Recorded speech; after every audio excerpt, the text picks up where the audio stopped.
Now then, folks, I'm going to start showing you soon, bit by bit, quite a lot of these boxes that I've got from Paul. Component boxes. They seem to be quite in chaos, some of them.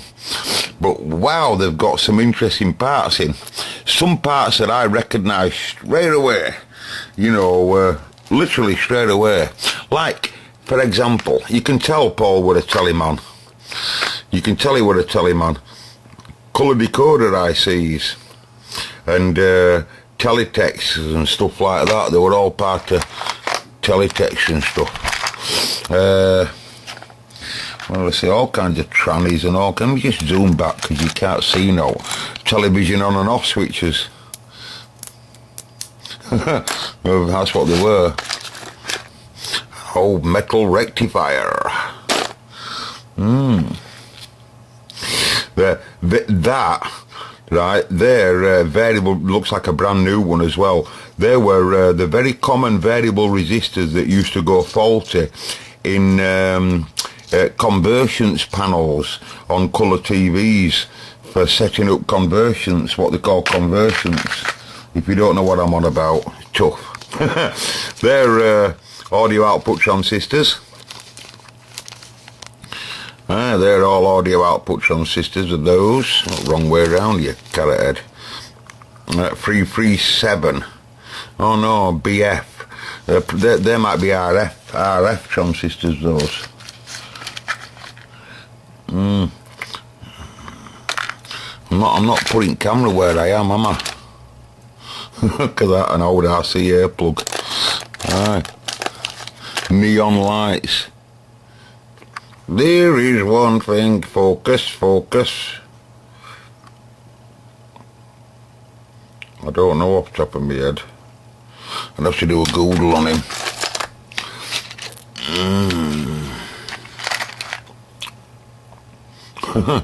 Give us a clue. What's that? I don't know.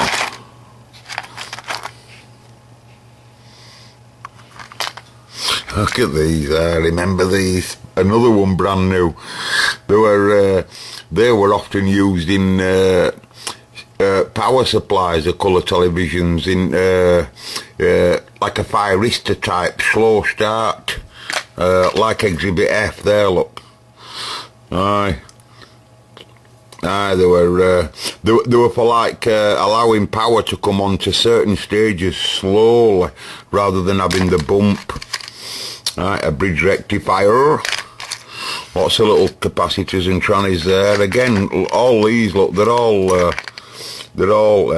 I can remember, listen to this, right? I can remember,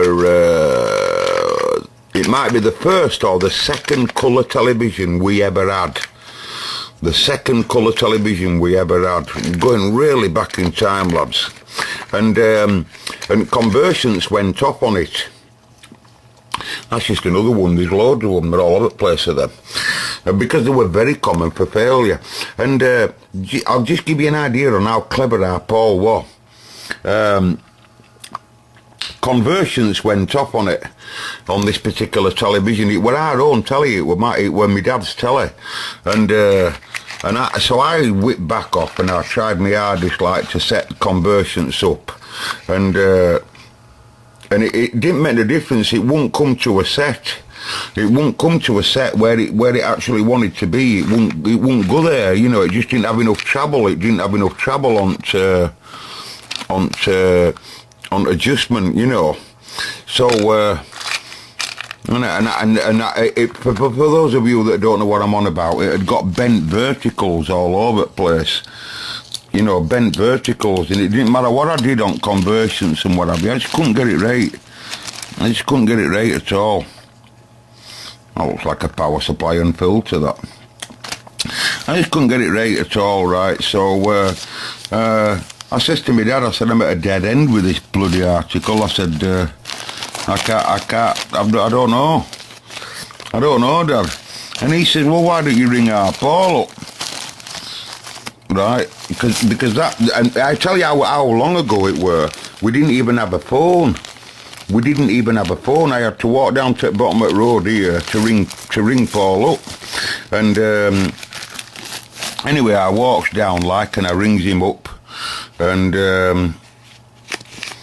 I told him, I said it's a Bush 22 inch. Told him chassis off top of my head, at that time. Can't now, like, but I did at that time. And Paul says, oh yeah, conversion's problem, Mark.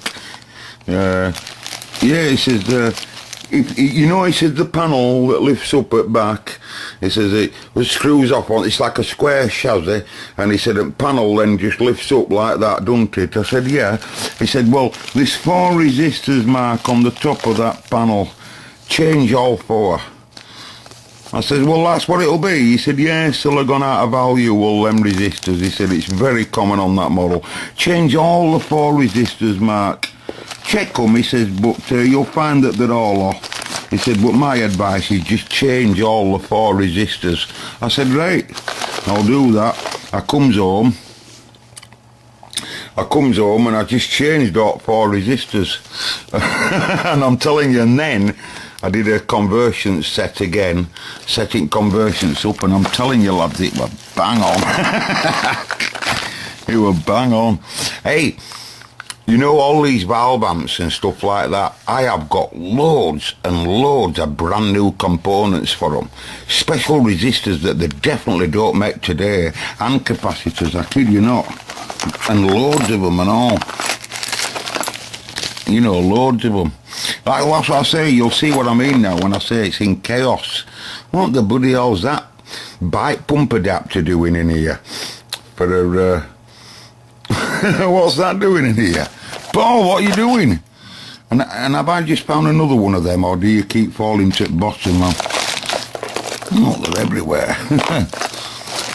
Aye, and I loved him, because he didn't cut corners, folks. All new parts. He didn't mess around. 5-pin din. No, it's not a 5-pin din. Quite a unique, 2, 4, 6. 6-pin din. Right, ooh, our little semiconductors. They're all over the place.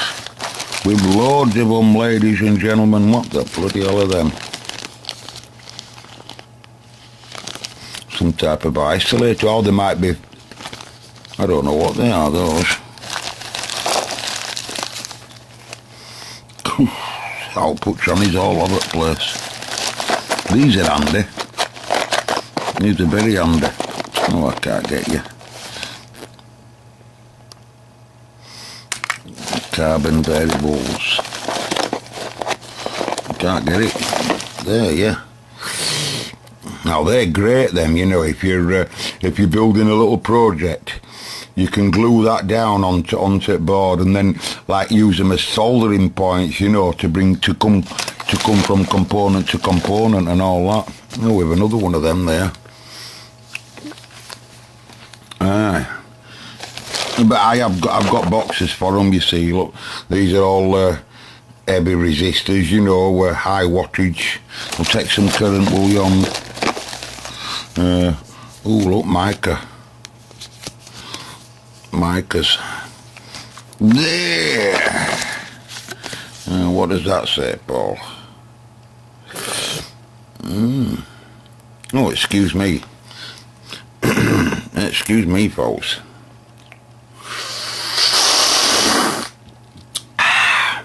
Quality. Hey, I've just found a bag of bulbs. You think that's an early bulb? You don't know, no, folks. I found some really early bulbs. Big bag of them. Right early, right ugly, really ugly early type. What that's for? Bit of braiding. There's more there. I don't think it's solder braid. I think it's earthing braid. Oh, look at all these.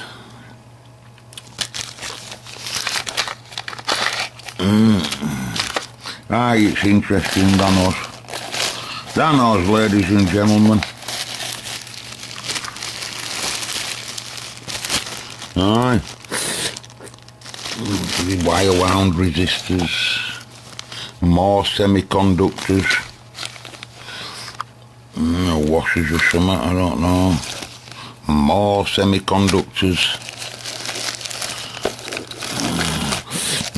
trimmers here, there and everywhere. More trimmers. More semiconductors. God almighty. Must have spent a fortune, mustn't they? Mind you, it were his hobby, folks. It were his hobby. By the way, you should have, I've told you this before, but you should have seen his joinery. Oh, my mum always used to say, I can remember once, you know, when I first saw the Quad 22s, by the way, at Paul's, I'd have been about 18. I'd have been about 20, 18, I guess, something like that. I can remember going in and hot stuff around living room, you know. We often used to go, you see. And me and my dad, he'd let me and my dad in. He was funny who we'd let in. I'm a bit like that myself. I used to have a right open door policy, but I don't much now. Because I'm wrapped up with doing all I do, you know. More semiconductors. And my Uncle Paul were identical, and I can remember seeing the quads for the first time. What the bloody hell's that? Wire wound preset, 5 watt, 50 ohm. That's an interesting impedance, isn't it, ohmage? 50 ohm, wire wound. If you take 5 watt, you could use that nearly as a dummy load. Nearly. Right. And anyway, I went in living room, like I say, and I saw that looks like a power supply IC. Yeah, it is. That's out of a Ferguson TX9 and a Ferguson TX10. How about that, folks? And like I say, that worked power supply. That were part of power supply control IC for power supply. To drive the chopper power supply. It used to work as protection and all that. This is a piece of ferrite rod. Piece of ferrite rod. You can do loads of stuff with them, folks. Anyway, I saw the quads there. Paul, you've got some Quad 22s. Oh yes, Mark, oh yes. And there's an output transistor still on its heatsink. How come there's only 2 wires, Paul? Oh, it's alright, it's just lost the sleeve. And I saw Quad 22s, and I saw a record deck that had a, that looks like a, what is it, a 2N? 2N, I don't know what that is. Oh yes, that's a common 3055. It can be used as an audio output transistor or even a regulator. You often see them in power supplies and all sorts. Anyway, I saw Quad 22s, and I you know, Paul, you've got Quad 22s, oh yeah, and they're massive, massive speakers, and I mean massive, folks. You should have seen them. So impressive, beautiful looking speakers they were. And I can remember saying, oh, I've never seen any speakers like that, Paul. He says, you won't have done, Mark, I've made them. And they must have had 10 units, 10 speaker units in each speaker. And I say I'm on about they were massive. They might have been 4.5 foot wide by 5 foot tall by 3 foot deep. And I'm not joking. I remember them vividly. One in one corner of the room and one in the other corner of the room. They took all corners up and they were connected to quads. I kid you not. They were. I never got to hear them, by the way. But my mum's heard them. It's Paul's, my mum's brother, you see. And my mum said that the bestest sound that she's ever heard in her life were in Uncle Paul's living room. Uncle Paul's living room. I never heard any audio, I don't think, from Paul, unless he turned an old radio on. That's all I can seem to remember as a kid.